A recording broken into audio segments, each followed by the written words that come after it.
Professor Ellis? That's right. Hello, hi. Craig Ellis. Stefano, nice to meet you. Nice to meet Do you you. have a minute for me? Please, have a seat. Thank you so much. So I read that you teach a course called Using Econometrics. Is that correct? Yeah, econometrics. Oh, there you go. Yeah. Can I ask you what's Sure. what's econometrics and what the course is about? Sure. Econometrics is basically the unification of applied statistics and economic theory. Yeah. So what we do with econometric techniques is we try to estimate economic models and we Yeah. test theories. Mm-hmm. So we'll often try to estimate an equation where Yeah. we're trying to explain one variable as a function of a bunch of other variables. Yeah. So I can give you some examples of that if you like. Yeah, please. So we might be interested, for example, here in the Northwest, we might be interested in trying to estimate the effect that changing temperatures has on electricity demand. Yeah. With the basic idea being that in the wintertime, the colder it is, the more that we're going to need electricity to heat buildings and homes. And there's a class of models that we'll learn about in this class called distributed lag models that will allow us to do that. So it turns out that buildings heat up gradually so that the amount of electricity that's demanded in a given month will depend not just on a current hour, won't just depend upon the temperature in the current hour, but it will depend upon what the temperature was the hour before that and the hour before that. Yeah. And it turns out we have some nice techniques for estimating that kind of model in a fairly simple way. More generally, what econometrics is about is trying to explain what we call a dependent variable as a function of several independent variables. So another example of that might be trying to estimate a home price as a function of the characteristics of the home. How big is it in terms of square footage? What are the neighborhood characteristics in which the house is placed? That sort of thing. In this class, we're actually going to learn how to estimate what are called hedonic pricing models.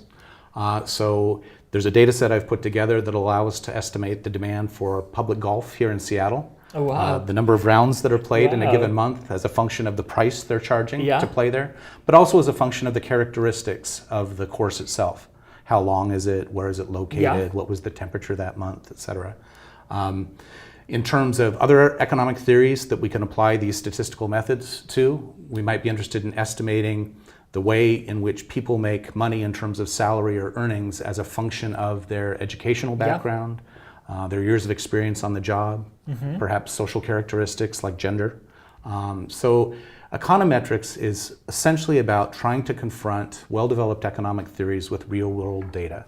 So we specify an equation, we try to estimate the parameters of that equation, and then we typically engage in some sort of hypothesis testing. Yeah. Right? We'd like to know, for example, going back to my labor example, is education worth it in terms of the earnings that you eventually make?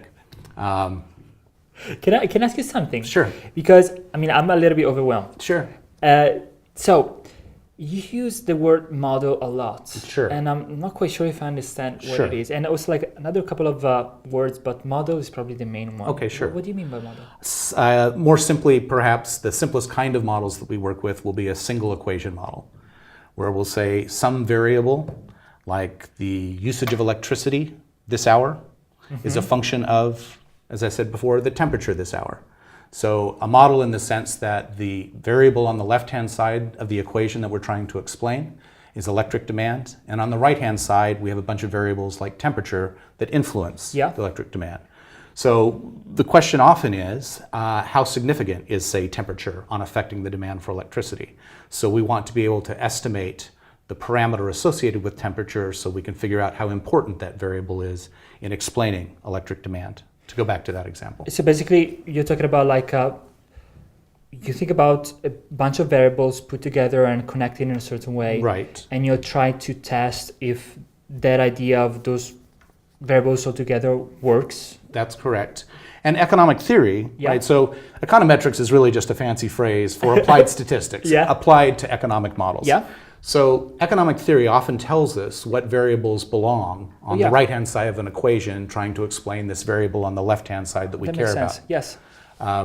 So I should back up just a bit and say, Please. In this particular class, before we can actually estimate these kind of are called regression models, we actually need a statistical foundation. So in this particular online class, I'm actually going to spend a couple of lessons just sort of reviewing, or perhaps for some students learning the first time, the kind of statistics that we need to eventually engage in hypothesis testing of our models and our theories, whether we reject the theory or not, for example.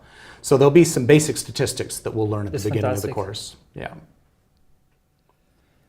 And I guess the other thing I should probably say in terms of just shameless self-promotion of this class is that it's perhaps one of the more vocational classes in this program. What do you mean? That's being developed. It actually gives students a marketable skill.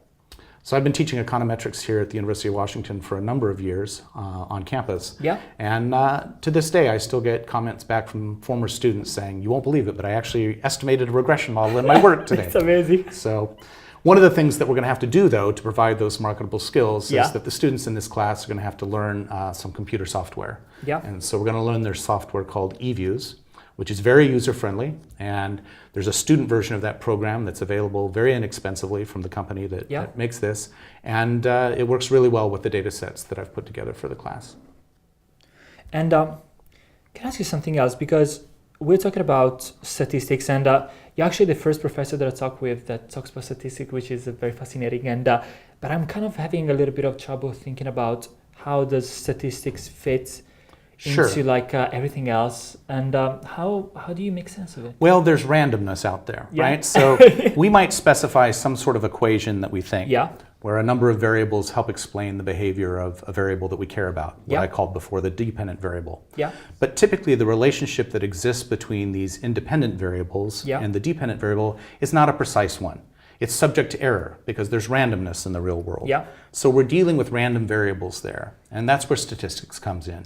Learning about the properties of random variables, what sort of distributions they might follow. We can talk about the normal distribution, the bell curve, and a lot of other distributions that come into play. I can mention one of the data sets that I'll have the students explore with me in this class is a data set I put together for a casual interest I have in horse racing. Oh. So, not that I'm advocating gambling, but there's a wager in horse racing that I'm quite fond of called the Pick 3, where you try to predict the winner of 3 consecutive races.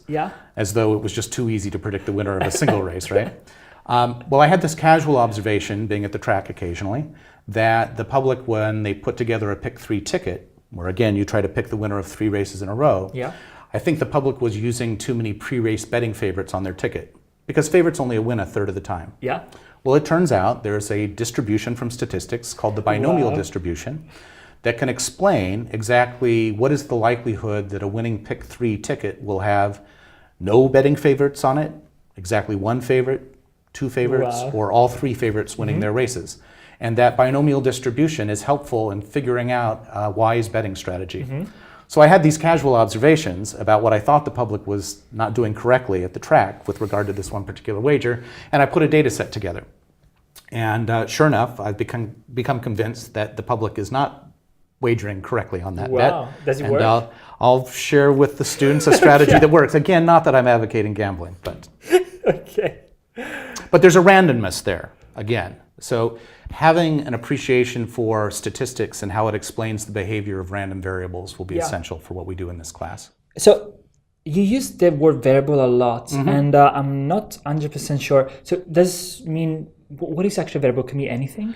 Sure. Again, most of the applications in this particular class are going to be with economic variables, whether we're trying to forecast some sort of financial variable or a macroeconomic variable like gross domestic product, or whether, going back to a microeconomics example where I mentioned the dependent variable that we're trying to explain might be the hourly earnings of a worker. So that's the variable that we're trying to explain, say, on the left-hand side of an equation. And on the right-hand side, we have variables that we think influence the earnings that a person makes. So a variable might represent years of educational attainment. It might be a variable including years of experience on the job. And as I mentioned previously as well, it might include some social variables like gender, which unfortunately turns out to matter still to this day. So we'll typically in this class be learning how to estimate the parameters of an equation where, again, on the left-hand side of the equation, there's a dependent variable, we call it, that we're trying to explain as a function of a number of what we call independent variables on the right-hand side. So we might be interested in that particular context. We might be interested in knowing, is an extra year of education worth more in explaining increases in salary than an extra year worth of experience on the job? Yes. So that's what I mean when I say we estimate a model. We're trying to figure out which variables are most influential in explaining what we're caring about, the dependent variable in particular. That makes a lot of sense. And how did you get interested in this? Well, econometrics is, again, the way in which we test our economic theories with real-world data. Yeah. So my background, actually, I come from the University of California, Berkeley, and my PhD was in natural resource economics. Oh.